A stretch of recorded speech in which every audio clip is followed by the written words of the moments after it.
Et place donc à la grande interview sur CNews et Europe 1. Bonjour à vous Éric Ciotti et bienvenue. Président Les Républicains. À la une, Éric Ciotti, cette explosion d'un hôpital à Gaza. Le bilan serait d'au moins 200 morts. Les Palestiniens accusent Israël qui conteste formellement et dénonce de son côté le djihad islamique palestinien. Israël qui dit rassembler des preuves pour montrer que c'est un tir de roquette qui a fini par exploser sur cet hôpital. Emmanuel Macron a réagi en condamnant cette acte ayant fait des victimes palestinienne, affirmant que toute la lumière doit être faite sur les circonstances. Est-ce que vous partagez chacun de ces mots du président? La condamnation, naturellement, qui pourrait se réjouir de cette situation, du fait que des civils soient tués. Après, la lumière doit être faite, en effet. Et j'entends, et j'ai tendance à dire que cela me paraît très, très crédible, parce que la parole d'une démocratie vaut toujours beaucoup plus que la parole de terroristes du Hamas.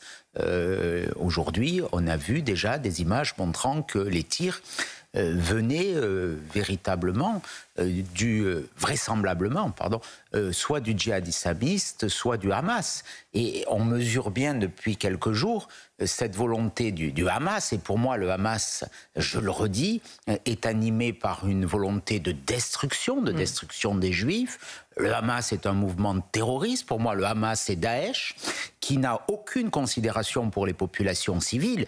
On a vu avec les terrifiants massacres, les assassinats d'enfants, de vieillards, les viols, les kidnappings qui ont été opérés. C'est contraire naturellement à toute en violation. C'est pas un acte de guerre, c'est un acte de terrorisme, d'une violence inouïe. Je le redis, le Hamas, c'est Daesh, et je ne fais naturellement je n'accorde pas le soupçon de la moindre crédibilité aux gens qui ont commis ces exactions. On voit bien qu'ils prennent en otage la population palestinienne. Éric Ciotti, plus la riposte aussi qui se poursuit, israélienne, probablement, on verra s'il y a une offensive terrestre, mais plus cette riposte va continuer, plus il va y avoir des images de bombardements. Est-ce que vous craignez qu'il y ait un moment, non pas une inversion de l'opinion publique, mais qu'il y ait de plus en plus une volonté de manifester, notamment en France? Est-ce qu'il faudra continuer à interdire ces manifestations? C'est ce qui est recherché.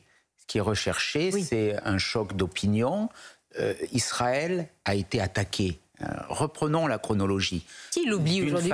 Ça fait 2 fois que vous le rappelez. Je sens que 15 jours après cette terrible attaque qui fait 1400 morts, 1400 civils qui ont été assassinés dans les conditions épouvantables que l'on connaît. Il y a des députés qui sont en Israël. Je pense à Michel Tabarot de notre groupe qui me racontait les terrifiantes exactions qu'elle a vues, la sidération de la population civile.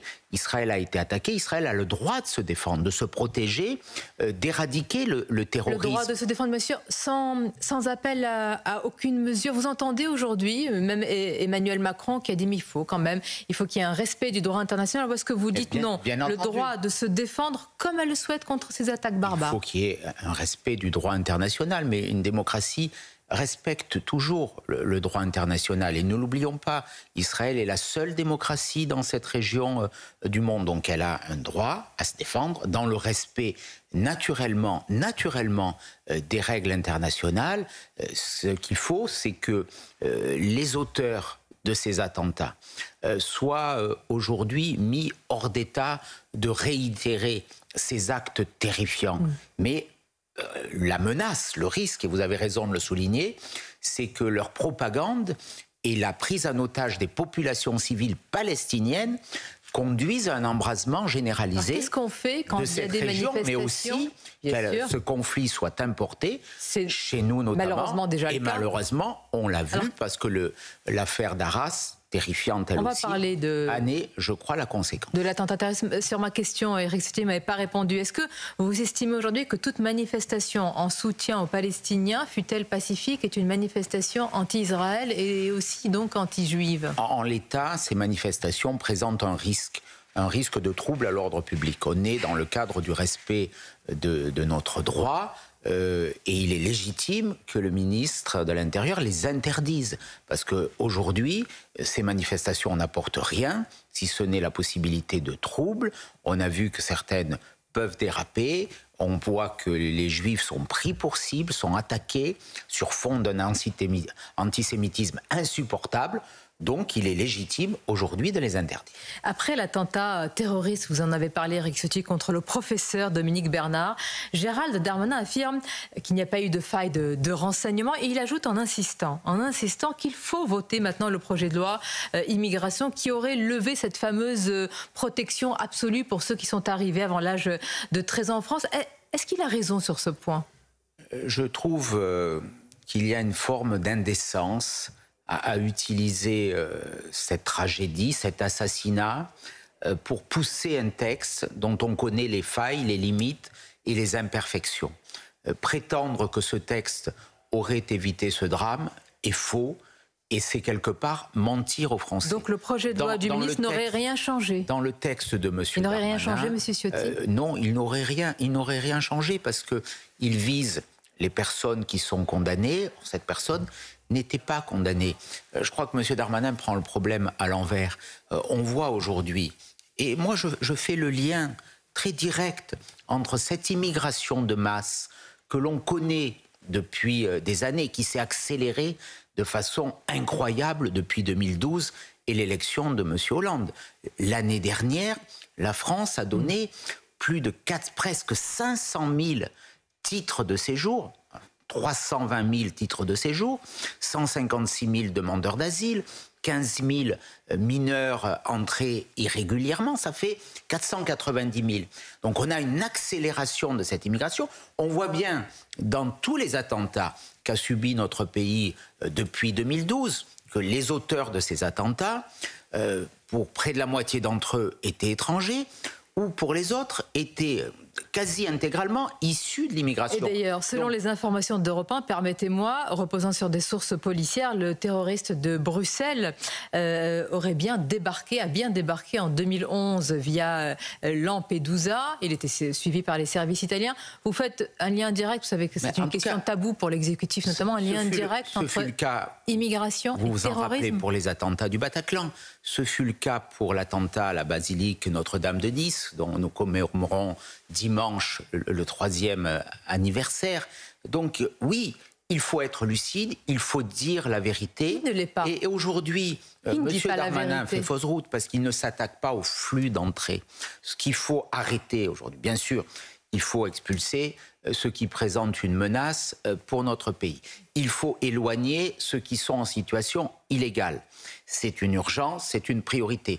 Mais si on n'arrête pas ces flux qui arrivent de façon massive dans un cadre qui protège l'immigration, même qui la favorise, qui l'attire avec des dispositifs sociaux très attractifs, on ne réglera pas le problème et on va vers des dangers massifs dans les années à venir. Parce que si je vous comprends bien, Éric Ciotti, le projet de loi immigration que le ministre de l'Intérieur présente comme étant une forme de rempart, et on parle de choses graves, de bouclier par rapport à ces individus radicalisés, vous dites à l'inverse que ça va être une porte d'entrée, un appel d'air pour l'immigration, et va aggraver la situation. Ce que je dis, c'est dans ce texte, il y a naturellement des mesures qui vont dans le bon sens. Certaines, nous les avons portées nous-mêmes, nous les avons soutenues. Mais le cadre qui est posé, le simple cadre de la loi, c'est un peu complexe, ne sera pas suffisant. Ce qu'il faut, il faut totalement changer de cadre d'action. C'est pour ça que nous proposons, au niveau des Républicains, une modification de notre Constitution. D'ailleurs, je vous annonce que nous débattrons du texte qui a été déposé par les Républicains le 7 décembre à l'Assemblée nationale et nous le déposons également au Sénat. C'est une action qui est concertée avec Olivier Marleix, avec Bruno Retailleau. Nous avons décidé tous les trois que dans les 2 premières semaines de décembre, ce texte constitutionnel serait débattu dans nos assemblées respectives. J'entends cette annonce. Éric, je vais vous laisser expliquer ce que dit ce texte. Mais il y a donc aujourd'hui confrontation de votre texte et de ce que porte Gérald Darmanin, qui affirme vouloir le durcir en créant la possibilité de retirer un titre de séjour pour adhésion à l'idéologie islamiste. J'imagine que cela, vous le prenez à votre compte. Oui, il y a eu 23 textes de loi depuis 20 ans sur l'immigration.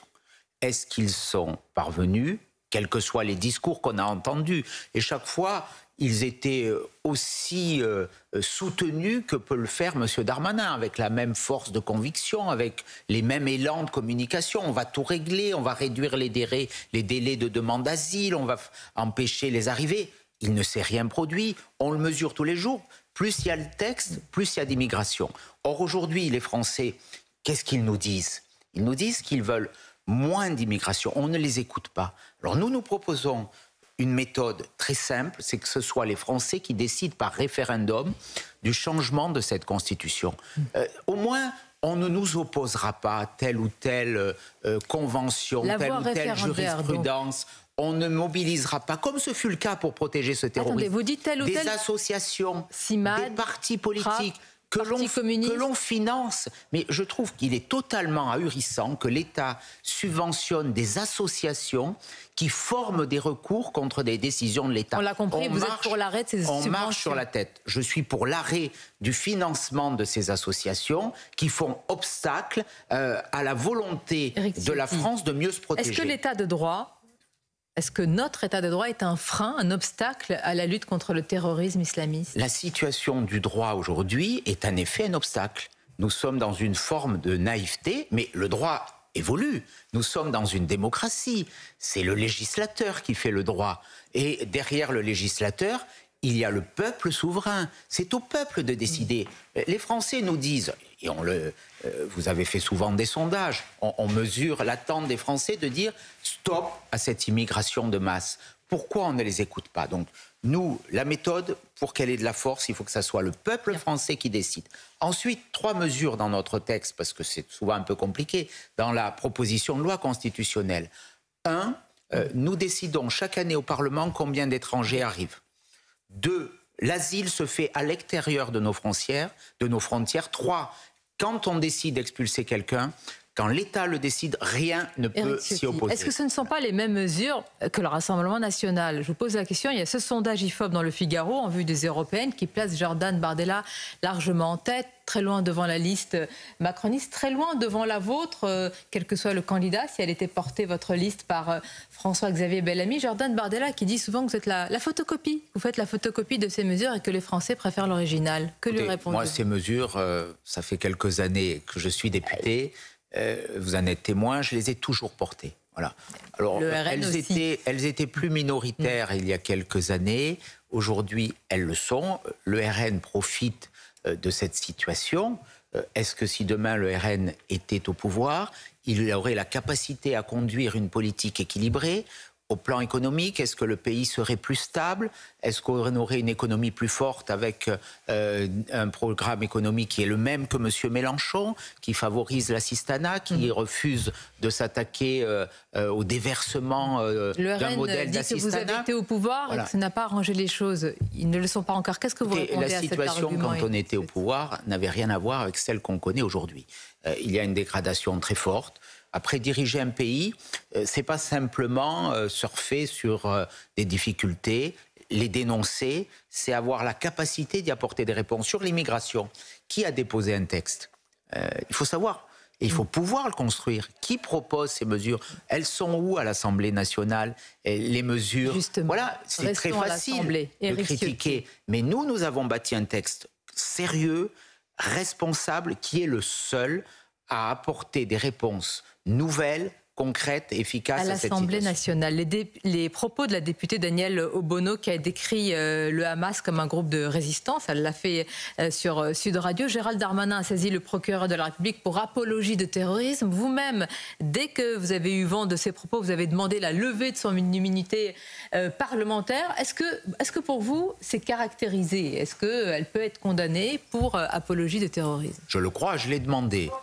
Je suis intervenu devant elle, d'ailleurs, hier matin au bureau de l'Assemblée nationale, quand on a reçu cette nouvelle sidérante. Enfin, sidérante, elle était assez conforme à ce que disent les insoumis en chœur depuis quelques jours. Finalement, ils ont tous par leurs propos, refusé de condamner ou de citer ou de quelques-uns se démarquent, mais la grande majorité. Quelques-uns se démarquent et je les salue, mais de condamner ou de dire que le Hamas était l'égal de Daesh. Donc apologie de terrorisme.